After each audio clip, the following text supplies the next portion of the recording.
moving target is hard to get. Anyhow, All right. Thanks, Bill. The Larry's book is, I guess, involved. Chapters 8, 9, and 10. And what I did is to some of the features.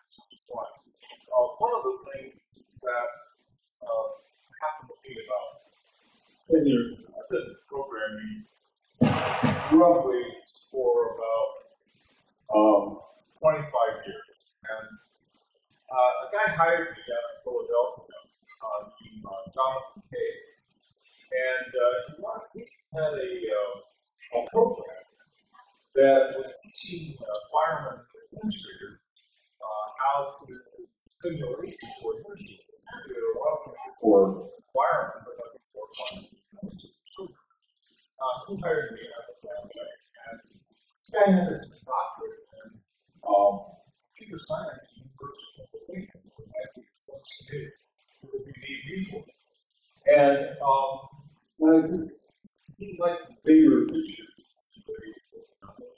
At the time, I was working on Flash, and so I developed some, for example, simulator of push-to-talk, walkie-talkie that they use for flyers, and different kinds of things like that for simulations. We introduced me to safety. How many safety? I had never heard of a safety. Yeah, that was the same way. I've been programming for, like I said, 25 years. I've been around the block a couple of times. And so I started looking into safety machines and was fascinated by the concept. And I ran into design pattern where they had a safe design pattern. So I started working about 10 years ago. And so I came into object-oriented programming exactly backwards. It was supposed to start with object-oriented programming and eventually get up to design pattern. So I got a book on design pattern that was written by the University of Pennsylvania. And the guy who introduced it was a guy named Brady Booch. Brady Booch was smart, all get out. And it says, object-oriented programming is hard. And design patterns are even harder. And I wondered if this is a book like that. I mean, this is, come on, give me a break. I could find myself, I've been programming for 25 years. And what I realized is that I really had been programming 1 year, 25 times, because I was really programming the same way that I was programming. Programming code, I knew some algorithms, and I just used them and so forth. And no matter what language I was doing the same thing. I knew about object-oriented programming, and in some strange way, I always felt a little guilty about the fact that I didn't do object-oriented programming. It wasn't because it was like a really practical thing to do. I just know that. But I've been programming for 25 years. Anyway, so for the last 2 years, the only thing I've been programming is object-oriented. And you look back on some kind of habit, and you say, well, gee, I wish I'd done that from the beginning. And it would be a much better way to learn programming, instead of starting with PHP as object-oriented programming. It makes a lot more sense. And so I wrote a book on object-oriented programming for beginners. Well, actually, PHP would have to use that. Well, by that time, I published about over 50 books, programming books. My way around it. It wasn't a publisher. No one wants to learn that stuff. That's all it's in. And I don't know why. So, like I said, for about the last 10 years, I hadn't been programming at the same time, the same 1 year, 25 times anymore. And so, what I done is that in taking a look at Larry's book, I found these things. I thought, well, what I'll do is that I'll talk about it. And terms of things, let's see,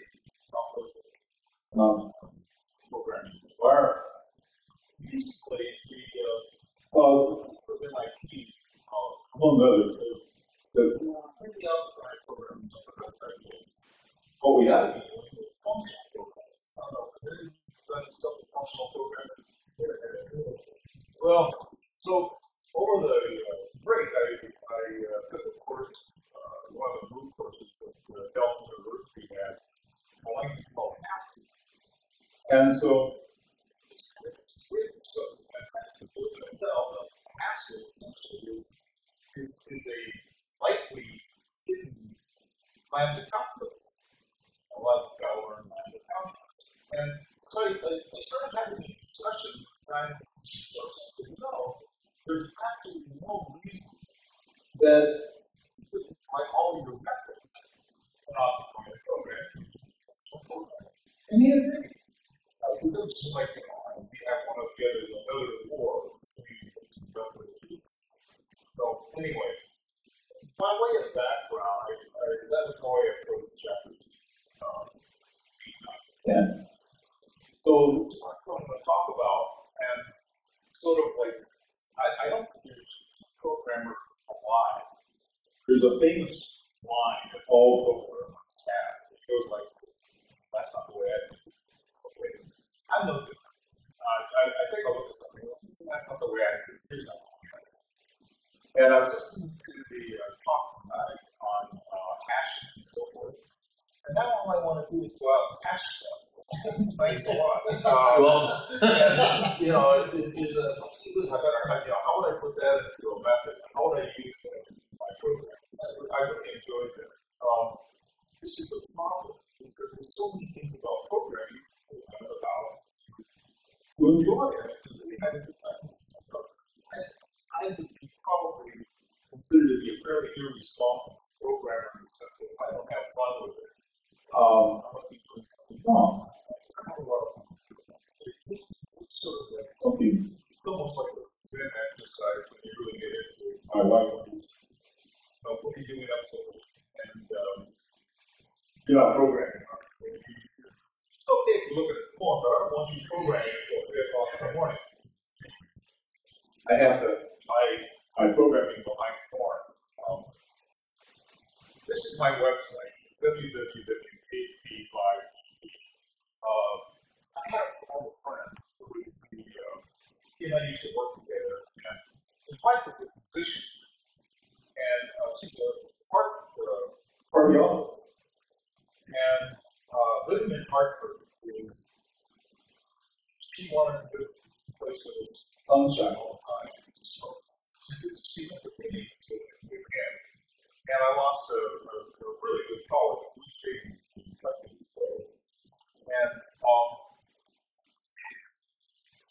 he and I had done a book on action and design that. And that video was successful. So I said, hey, how do we do something on PhD together? And so he said, I'll tell you what, I'll help you put it up on WordPress. I said, okay. So he does this himself. He names it, he gets the server, and sort of like, okay, now you write this stuff now. It's a funny relationship, but that's the way it works. So it's called php4adv. I had a very strange career. I used to be sort of sociology, criminology. And I had done my last book I did in sociology, I spent 12 years in the gang. And that was really interesting stuff, but I wasn't interested in programming. And primarily, because programming seems to have a lot of solvable problems. I mean, you work on something, probably what? You work on games until you're blue in the face, and they're not going to kill you. And it's like, they outlast Eastern Airlines and all of these big corporations and so forth. And we have a game, there's one in San Diego, in most research called Loma. One in White Fence, in LA called White Fence. They've been around since the 40s. I mean, what organization was somebody hiring. They got to hire those guys in the organization. So, but anyhow, last year I wanted to learn more about programming for Android, and so they had another move. I love it. Hey, Bill, try and do with another one. Okay, what should I do? Let's do that. Yeah, it comes on and then stops. Why don't you just try a different one? What's that? I said,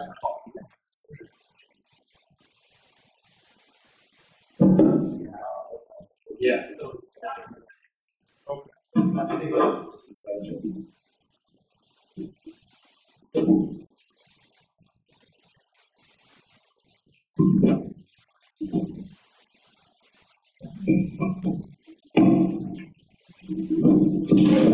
sorry to interrupt.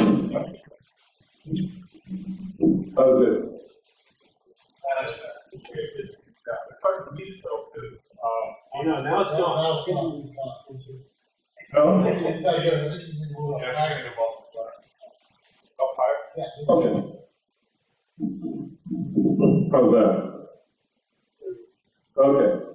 All right. Well, the php4adv is for design P.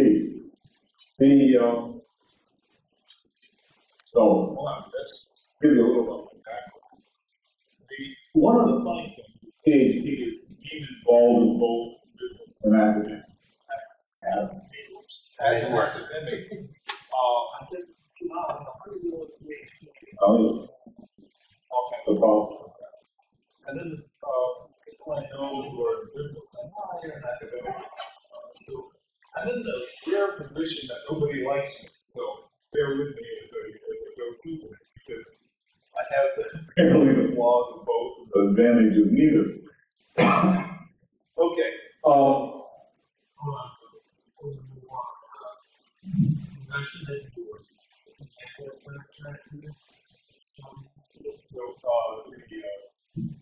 Functional programming class? No, Android.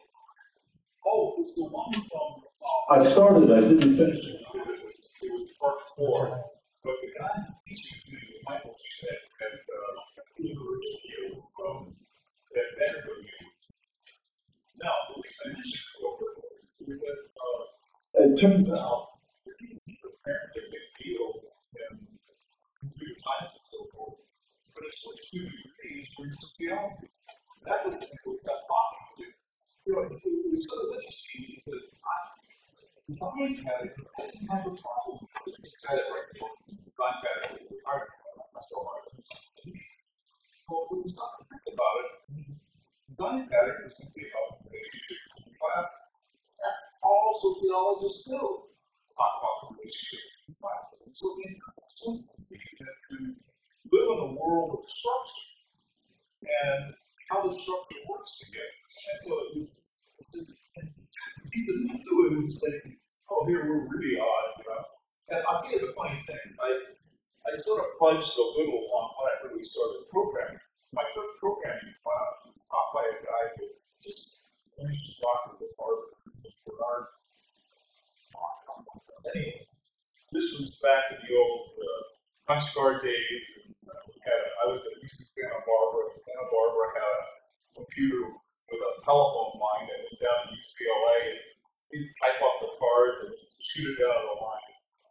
He'd come back the next day in the library bus, send that there, back again at it. I mean, computing back then was not the way it was. But Santa Barbara was one of the first 4 nodes on the original dark net. It was UCLA, Santa Barbara, and Stanford, and University of California. And so it has quite a history. But anyway, so that's my design pattern. That I did do a variety of things. They're around. I didn't have a. Anyway, so what I wanted to do is talk about the sort of the evolution of the program. Well, my evolution didn't take exactly this meat of a road. I think there's something salamander bacteria going that route. I went all different kinds of books. Because at the time, when we first started developing, I basically did functional programming, and that was everything didn't work. That was fine. And we would go, well, we ought to start using more functions and so forth. We started using functions.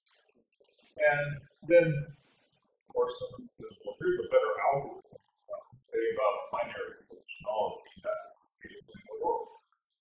So that's what I did. I did that for about 25 years. Then I got into object-oriented programming, and it seemed to take two paths from getting up into functional programming and then object-oriented programming and trying to find paths. And that's one way to do it. And I'm sure other people have other ways to machine programming, machine learning. I was a fourth programmer. I used to go to these. Did you think in a fourth? Oh, fourth is a trip. They had the Yoda in Star Wars, and how he talks backwards. That's how fourth programmers talk, because everything is done on the set. So we have to program backwards. Gotcha. All of you, or most of you, probably have had some experience with a postal print. Postal is almost identical before. It's a stack-based language.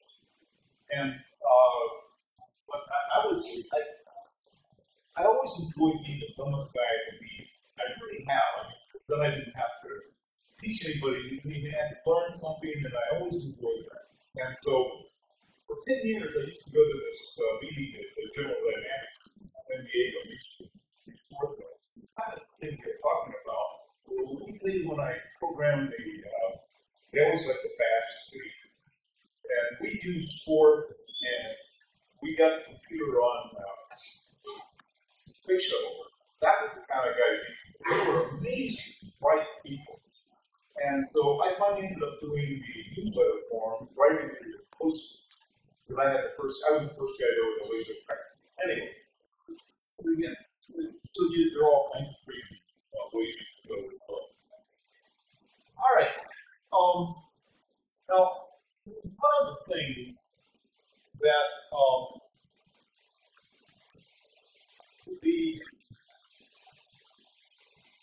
approach to object-oriented programming, because I first went to design pattern and then came back to object-oriented programming, is the client, the role of the client. And I looked at a lot of things and I saw, I didn't see them naming the client or point to it as the client. But in fact, a lot of people had a client, the program, that they called a name. In part, that is because I took the version of C and Java and something so that they had names. Well, it wasn't the name. It really wasn't. It was the one who did the request. And the client is as the requesting class.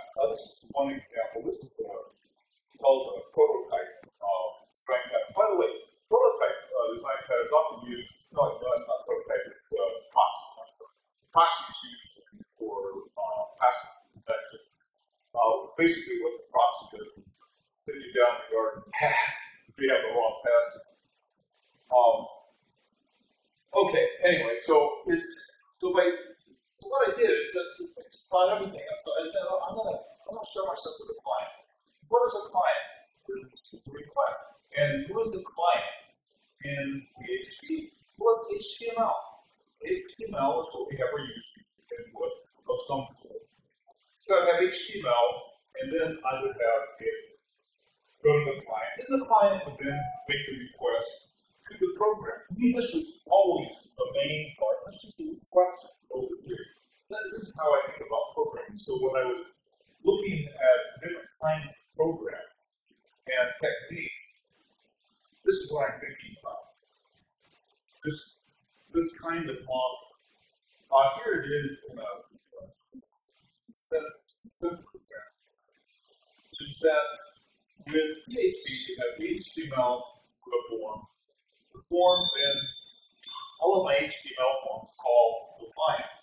And then the client calls some worker class, something to use. So in examining things, this is the way I do my problem, no matter what it is. And I found out something else. Using class, you can really put HTML to work. Because then you can make HTML, if you give HTML the name of a class has a value. One of the nifty things about HTML, about PHP, is you can simply say new with the name of string. It is to me, it's one of the greatest inventions ever. And so, you have a question. Okay, all right. If there's something I'm not clear about, let me know. Okay. So what I did is that you have a request here in HTML. Then the client receives a request from HTML to choose some appropriate class or method to build the request, and I guess not. And it, without being too fragmented, I basically follow the dictum that each class should have a single responsibility. I mean, you don't want to have everything too granular. I mean, that can get ridiculous. But generally, the way I do it, you can have more than one method in a class. But for the most part, you say, okay, you do this. And then the other part that I really like is usability. And it's incredibly practical. To me, anyway. And to me, like I said, I did it different way for 25 years before finally got something. Okay. Now here, a couple of different things to do that are cool. If you have two different classes, here's a radio bus, and you have a value apple or oranges. And then here you can have a this would be the client. And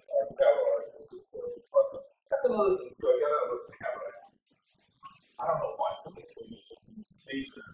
I try not to use constructor.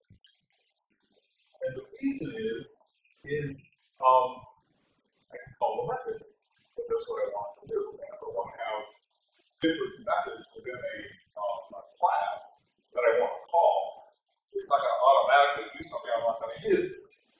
Now, I'm not, this practice, I don't know if this is for everyone, something like that.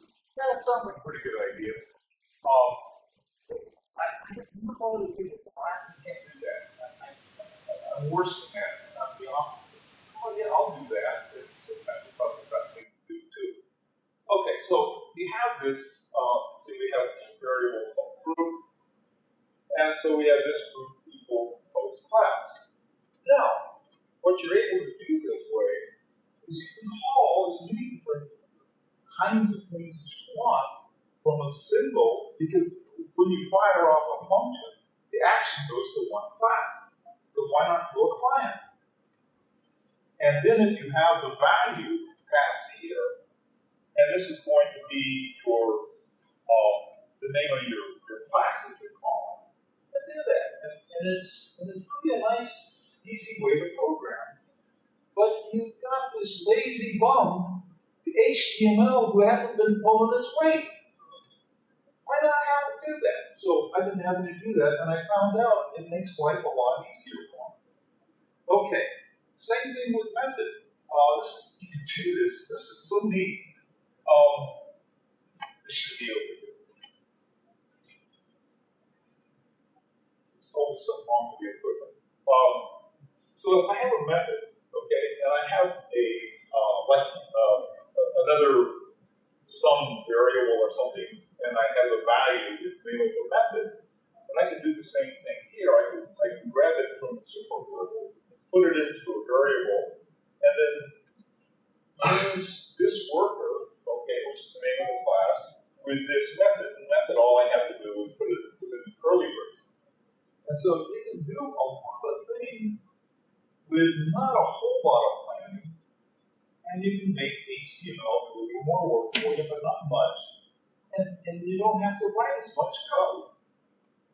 And when you want, the other thing that's so great about it, you want to bring in a totally different operation, you can still use the same client. All you're changing is the name of the class. And then you have the class do something else with it. Anyway, this is my approach. So, when I was looking at Larry's thing, I thought, okay, well, let's take a look, and I'll put some of these into various operations. Okay. One of the first things that Larry talked about, I think it was chapter 8, was the try-catching section. And And he was talking about built-in classes in PHP. It's another kind of thing that's really great. It's already there. Why not use it? I mean, if you need, take for example, how much time you'll save is something like array search. It's just a nice little piece of code. And but right. Oh yes. Right. Exactly. The hashes that we were talking about. That's why I got all excited about it. There are so many things in there. When I was looking at, I was thinking about some of the built-in classes that Larry talked about. Then I went to, if you go into the manual, they really do have a pretty good manual. And there you have all of these other things. You know, the trouble is that you can get them and you write your own stuff. So that's okay. A lot of times too, I think you can do a really good job. Okay. So this is where it's a simple little thing for where I use try-catch. I used not to use try-catch. I put an if statement in and if else, something like that. But I've been using try-catch a lot more because of here's the built-in class exception. And simply establish it and this becomes a type again. And if I use it because I imitated whoever had it. I think they have it in the documentation. You use the variable. You can write it out as an exception or something a little more explanatory than supposed to do. And believe me, there's good reason you're supposed to do that because 5 weeks later when you come back, I had something like that and you can't find it because you had some overly deviated. Okay. All right, so I got all my code back. I mean, not my code, but this is sort of together. Okay, now, here's the part that I like about it. There are all kinds of messages. Now, I know that you can get the same thing with there's an error thing you can write with an if statement. But this is easy. This is easy. People then has tons of messages that it'll grind out for you and tell you what's wrong. The problem, of course, is that they all point to this. So where if this was line 30, it's like it's on line 30. You go here. So what did I do wrong on line 30? Well, so that's the only problem with the try-catch. Is that it'll take you back to the try-catch. But usually you can, I don't know, CERN, the error message, I'm sure all of you know that they'll have an error message that says that, well, that's not what's wrong. It turns out to be something totally different. It's like, oh, okay, now I see what they mean. And that's kind of strange way of doing things. You know, they might as well say, oh, this stinks. Oh, yeah. But because the explanations are always so good, you get to learn them. But here you have a bunch of messages, and I like them. So this is from Larry's. And this is a private function that's set up. By the way, too, how many use private functions in classes? They're global variables for the class. I never thought about that. I thought, okay, I've got to put this into a private function or even protected or whatever. And then you can use it throughout the class. But it becomes global for the class. A lot of different places that you're going to have within a method. If you have a local variable, you can't use that thing later on. But if you pass it to a private declared variable, you can. It puts in the class. And that's the irony. It's called private. It's really global. That's one of the ironies I like about this kind of program. I'm sorry? It's private class. Yeah, I know, but within that class, it's global. That's the way I look at it. Whereas public stuff is visible outside the class. Yes, it is. Yes. So, anyway. Okay. Well, this is from Larry. I don't want to go too far from that. Okay. All right. Before I talk about the standard PHP library, are there any comments or questions? You know what they ought to do is give everybody in these talks a Nerf ball or something to throw at the speaker just when they feel like it. Later on, you often forget about what I don't like to throw it. then you remember what the question was before you went. Okay. Larry had a thing on the iterator. How many of you did something with the iterator? Okay. It was in chapter 8, right? Okay. They only have the interface for 2 design patterns. I mean, that's better than nothing. One's the iterator, and the other one is the observer. How many of you see model view controller? People talk about the model view controller. That's old stuff. That was invented back in '79. This stuff, I'm pretty sure it was surpassed in 1995 with the observer. Because they have a very similar structure, but the observer is a little more modern. Now, my friend and co-author, he did stuff with the model view controller. He loved that model view controller. They have an updated version. I forgot what they call it. But I've done some stuff with model view controller, but I like the observer a lot more. Really, basically, you have a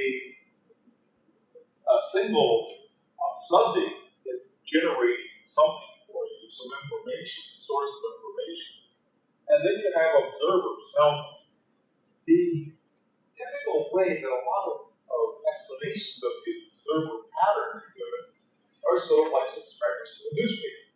And you may have seen examples of some of the have newspapers, this person subscribed to this person subscribed, and so forth. Each subscription is a separate class. Okay, so that may be a pretty expensive way to look at it. Now, another way to look at it, and this is what the game before had in their original their book on design pattern, was that they have to look at it is that they get the information to do different things with it. The example they use is if they have some data and one class generated a bar chart, the other class generated a table with the data, and then another class generated a pie chart. This is, again, from the same group of data. And they do a lot of work. And so I tend to like to look at the observer pattern as not sort of like somebody watching TV and the TV station is the subject and everybody else is the observer. But rather than the observer who is basically given the raw materials really does something with it. That's just my view, okay? And that's where that comes from. But there are other kinds of things with it. But this is what we have built into it. We have an SPL subject, and then they have a catch, detach, and notify. Now this particular model is a little different from the original.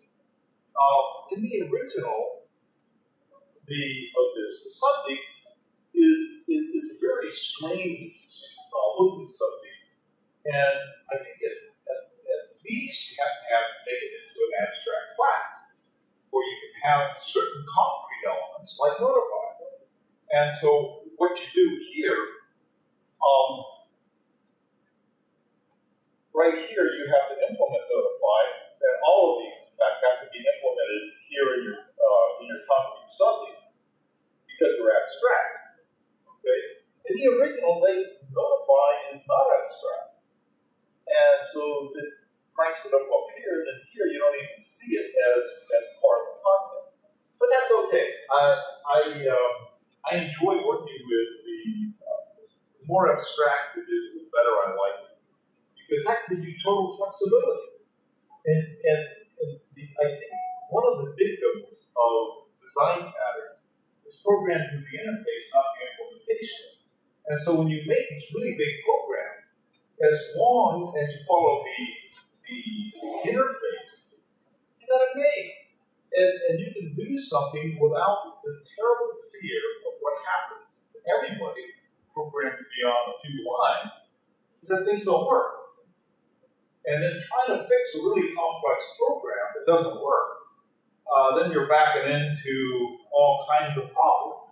But organized as objects and organized toward the interface, again, as long as you pay attention to that interface and everything that you worked. It's almost like magic.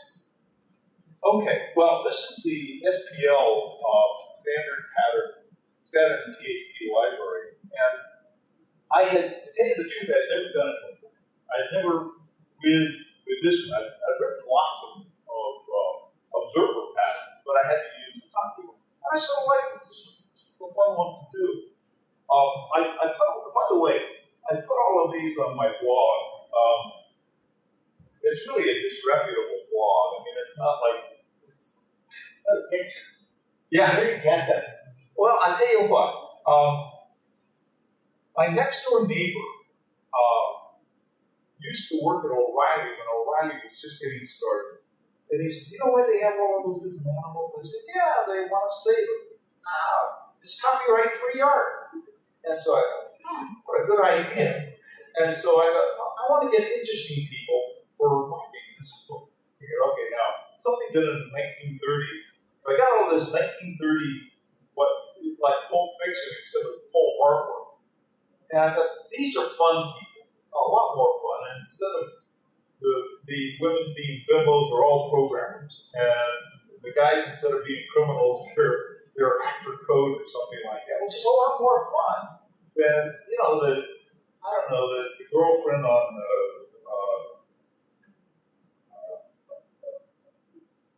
what's that show with the Big Bang Theory?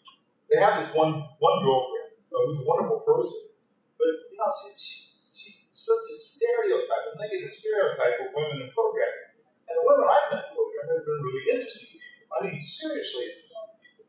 And so it's sort of like, I'll go against two stereotypes. Well, first of all, they're not gun holes. What do I do?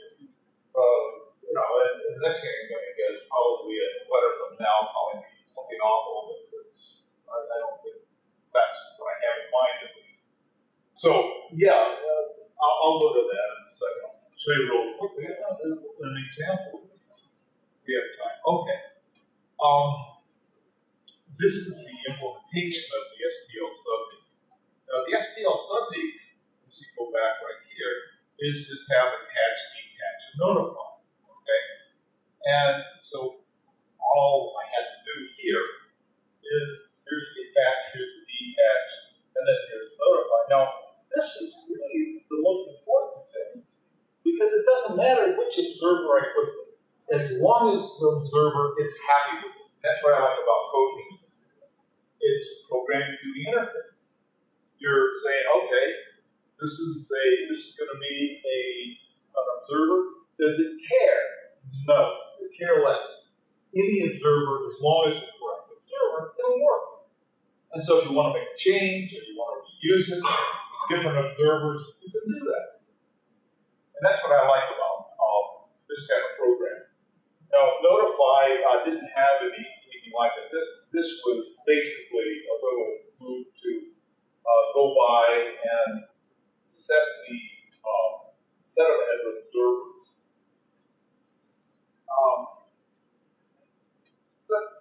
It wasn't exactly rocket science. Now, the observers themselves, you can make as complex as you like, in the sense that they're going to be doing something, making a bar chart, for example, or making a table, or making any kind of thing you want on that. The people always think, wow, the subject is the big participant in the observer design pattern, but the observer can do a lot of interesting stuff. Okay, here's the observer. This is something I did for an example. By the way, I put all the examples of this on my blog. I'll show it to you. I had all of these languages. I thought, okay, it'd be sort of fun. It is sort of like in, I don't know how many different languages, but they announced tonight's meeting. And so you put them in there and thought, well, how hard is it to add another one? So I went to the end of the alphabet and got Zulu. So I looked up the, how you say, all of the different days of the month in Zulu, and coming to the PHP Boston is all full.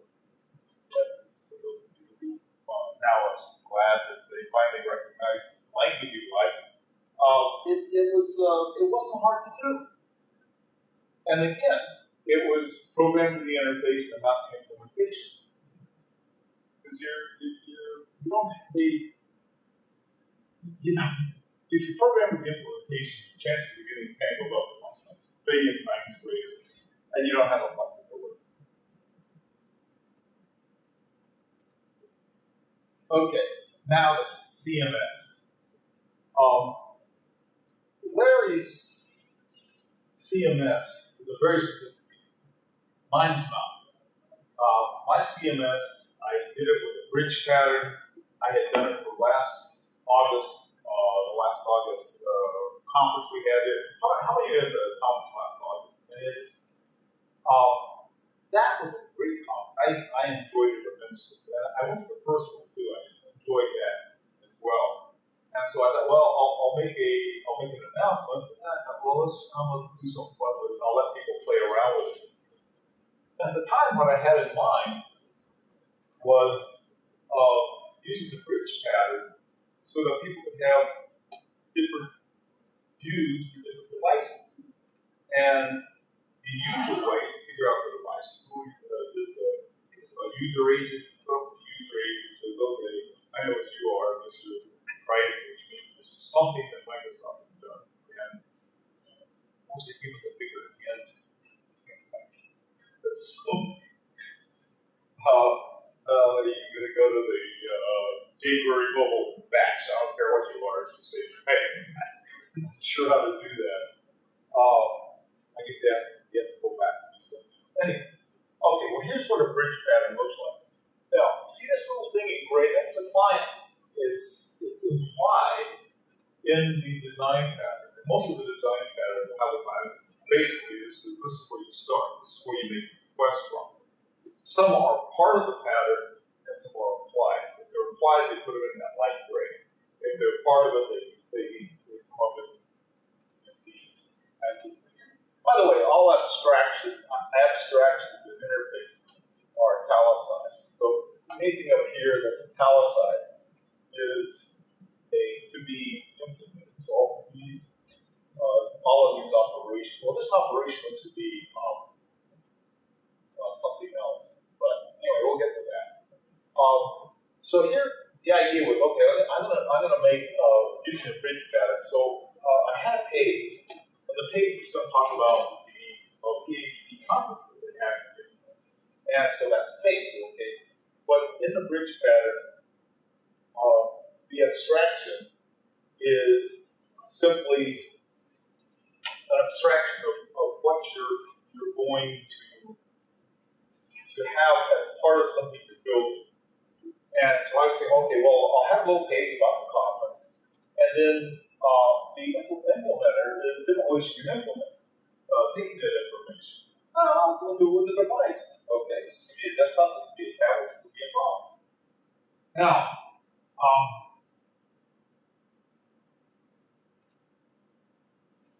there's something called orthogonal design. Does that ring a bell with anyone? It's not difficult, and it's really cool, and it's built into the bridge design pattern. And all it means is this, okay? They gave it a cool name, and this is for those of you who are still single, you can always use this on date night. An orthogonal design is encouraged where you have two or more components can work independently together, all right? So here we have one that is a content builder, and here we have one that is implementing content. Now this can implement the content for a mobile device, it can do it for a tablet, it can do it for a desktop, okay? And yet, when you see this kind of like, how do you use the pattern design diagram? You have to use those. They're really helpful. When I first started programming, they gave us a flowchart. I never used a flowchart. It's like, well, and I felt guilty about it. How should you use a flowchart to be a real programmer? I was just guessing away. I figured things out. And what I have is that I have these little baby Gilbert calendars, and they're blank on the back. And so I take them off, and then I do different things with them. And okay, this class will go here, this class will go here, and I can take all these little blank pieces and put them together. There was the guy you mentioned, Brady Booch, was one of the people who designed the whole way of markups that they have for design pattern. And he was talking about some of these, I don't know what you call them, I guess they're IDEs of some sort, where you can put the little box here, this there, and this there, and so forth, and it'll put all the lines and everything for you.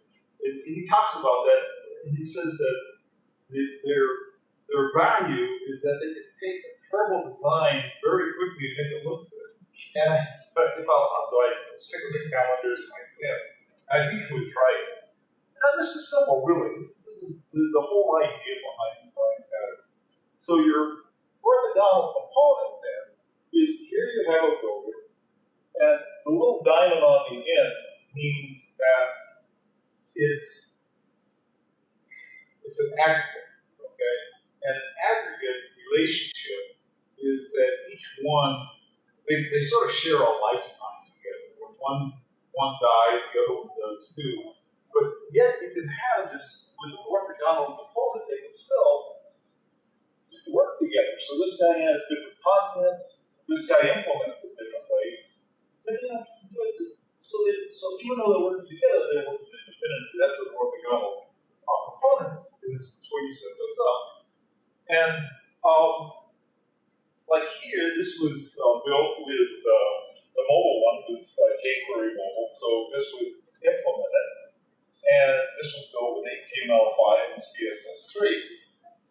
Because that's what for different kinds of things is what you do. But the content was all built over here.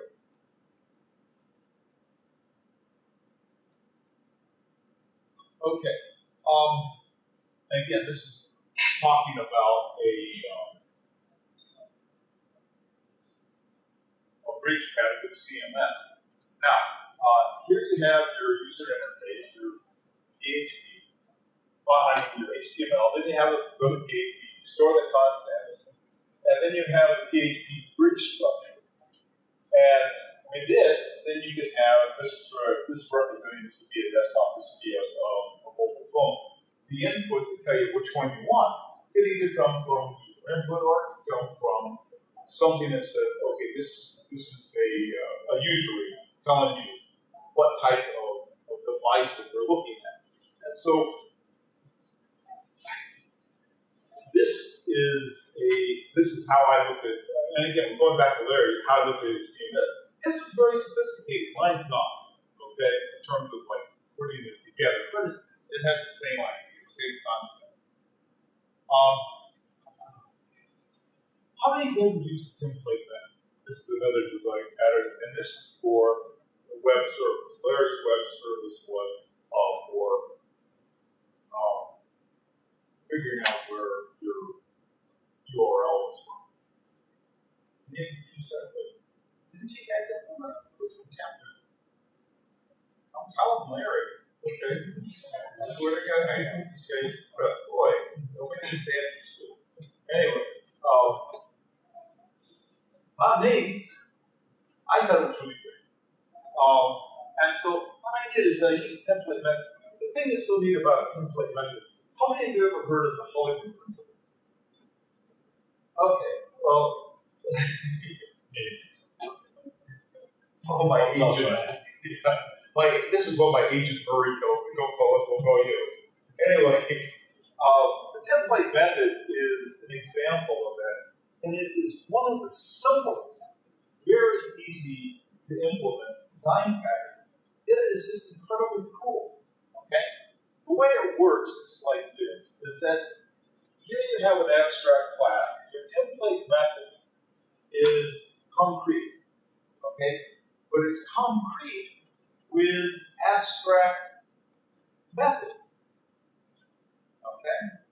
So what you essentially are doing, you're saying, okay, I want these fired off in this order. I want these methods launched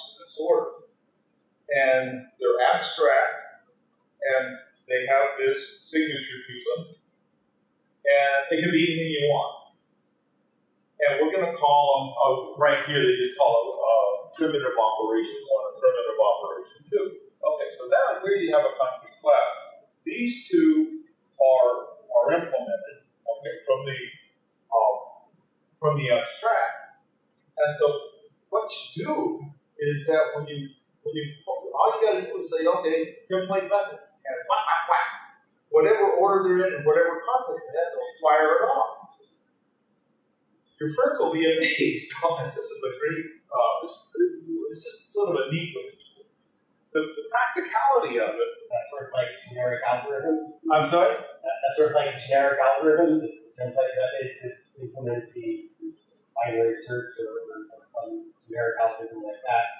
And then the primitive operations actually implement the steps of the algorithm. Yes, that would be this, right.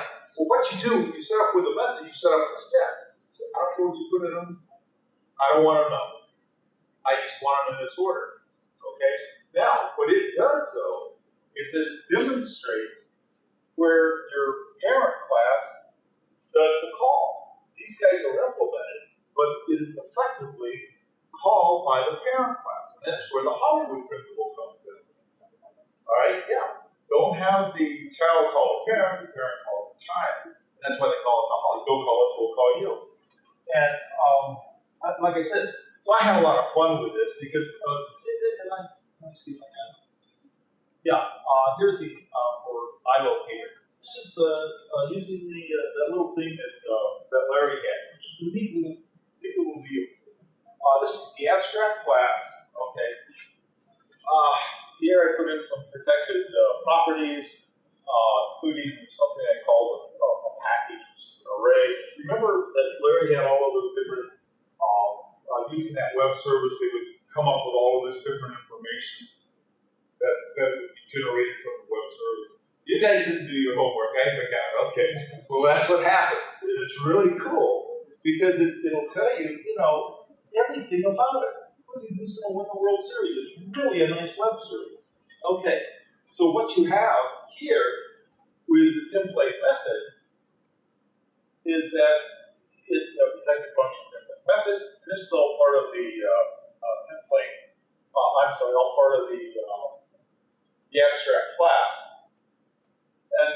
And you simply put this get location and this bundle. So you have these two are called, but since they're abstract, you don't know what they're going to be.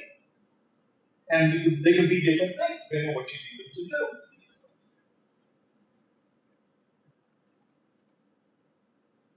Okay, don't call it, that's the template. I mean, that's the Hollywood principle. And it's, you audition for the part of the Terminator sidekick, you didn't get it, so they tell you, don't call us, we'll call you. Okay, that's, and what it refers to here is that the parent orders the method call, public function do locate. Okay, this is quite implementing exactly what Larry's talking about. I have that in there. By the way, all of this stuff I have ready to be downloaded for you on my blog. I also have that book I was telling you about, the one that's sort of an introduction to PHP, but everything is ongoing from the beginning. I'll show you where to download that too. I'm still working on it. Okay. All right. So here we have the concrete parent method makes a call, right? And which is a concrete one. And when we look at the parent, the only thing that was concrete was the template method. And all that did was order up these abstract ones.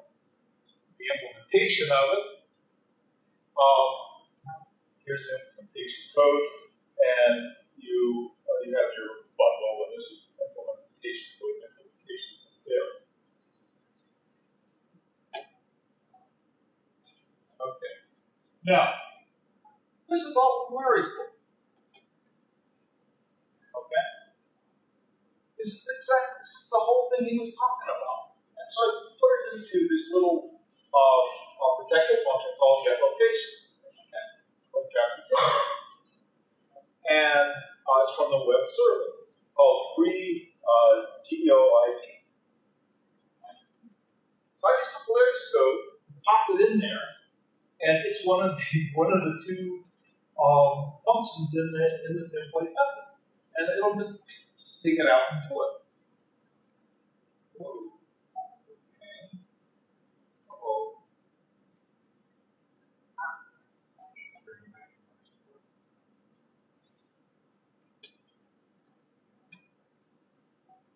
right.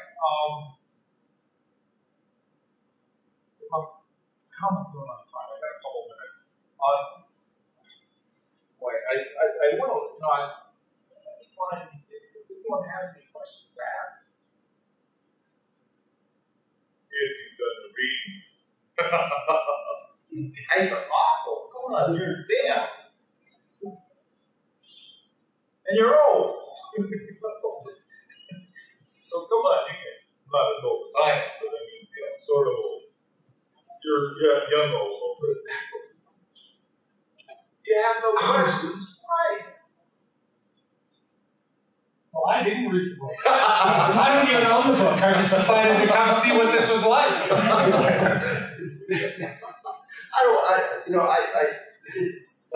This is the thing that's fun about this. It's not supposed to be like, you're going to just be adjusted to next week and stuff. If you don't pass, well, you're going to get the diesel load or something terrible like that's going to happen to you. But anyway, let me go to my disreputable site. Okay, here is this. This is the one we were. Oh, wait a minute. What happened? How come I went away? Okay. I'm sorry? Plugged in. Oh, I didn't see. Oh, rats. It's very faintly visible. I'm sorry? It's very faintly visible there. Yeah, when you are. You have here regular display. Oh. I want to mirror. On this? Let me see. You're working on that one? This one's definitely Heavy not valve, lost. so it's like this. But there's some output.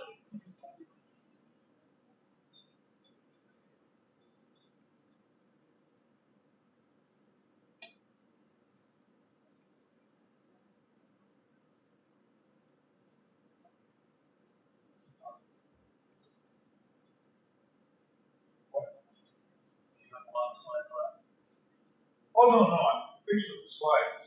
This is already,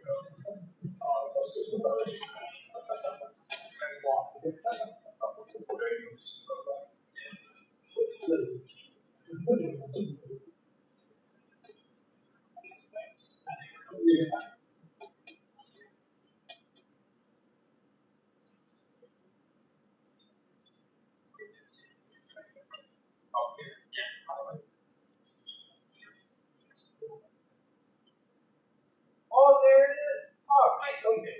This is my disreputable site. Okay.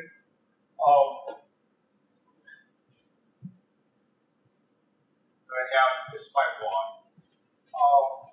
And usually I have something that will get control with somebody. But when you run it, what I did is you put any website that you want. And this is for the this is for the observer, and so it's what the observer has is that I made a little interpretation. Now, if they have interpretation web services, but what this is simply a little minimal kind of thing that it will interpret the month into a different thing. Like for today, 200 days of code, and let's see, I'm going to put it in all of these languages right here. And if I click this, it'll put it out in all of these different languages. Okay. And then if you want to say, well, I don't think I'm going to have it in Spanish and Portuguese. And so you click there, and it'll skip the notification. Okay.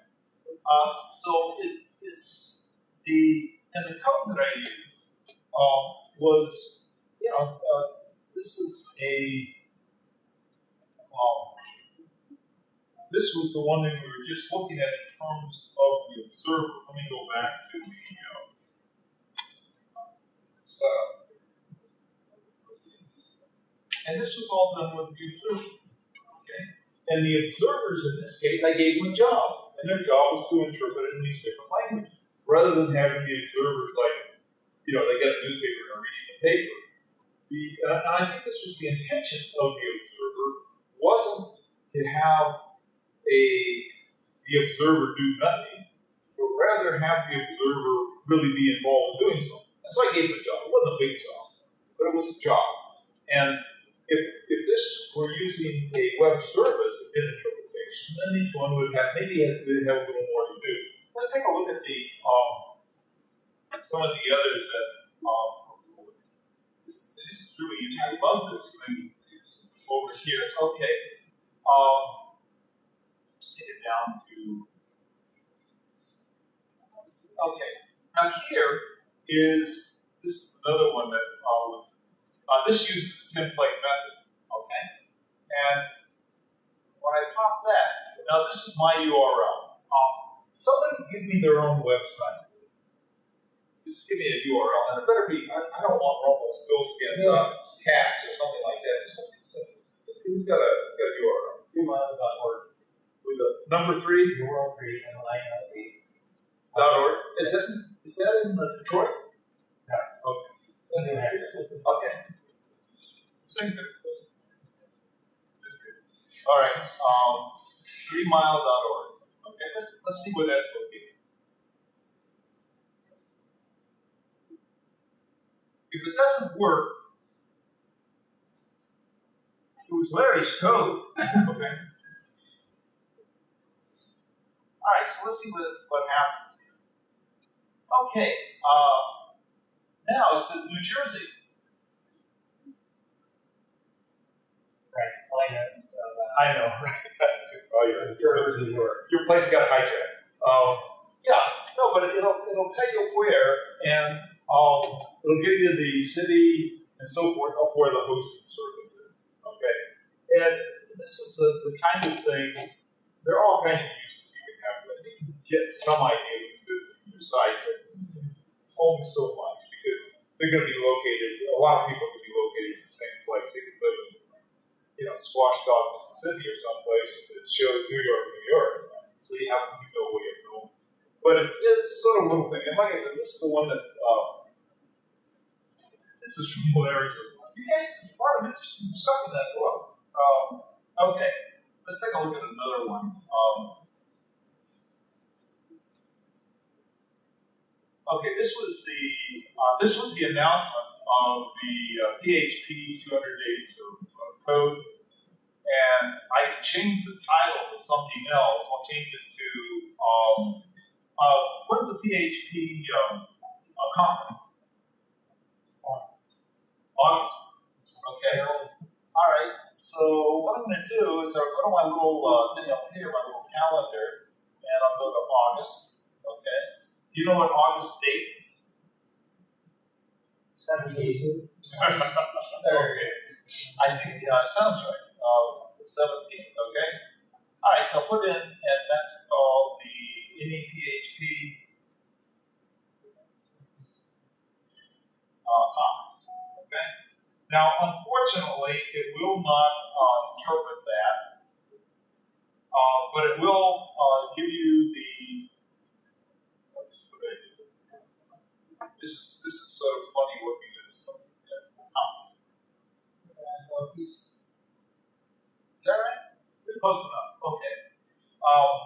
And then let me see. I'll put it back in Spanish, and again I'll click it. And then all of these things come up, and it says presented by Boston PHP. And all of these, all of the other ones are built in, say, 200 days of code, except for English, and it'll say NEPH conference. Now, if I were using a real web service interpreter, then we'd have all those languages. But instead, the only one that is interpreted is the date, is the month. Yes. Just quickly, how does the observer, right, Yeah. how does it communicate with the subnet? Like, what's the path that? Oh, yeah, that part is really neat. What you have is that the observer, the way this is set up, really interesting. The observer calls well, first of all, the subject attaches to it. Okay, that's the first thing. This is what that loop it attached them all.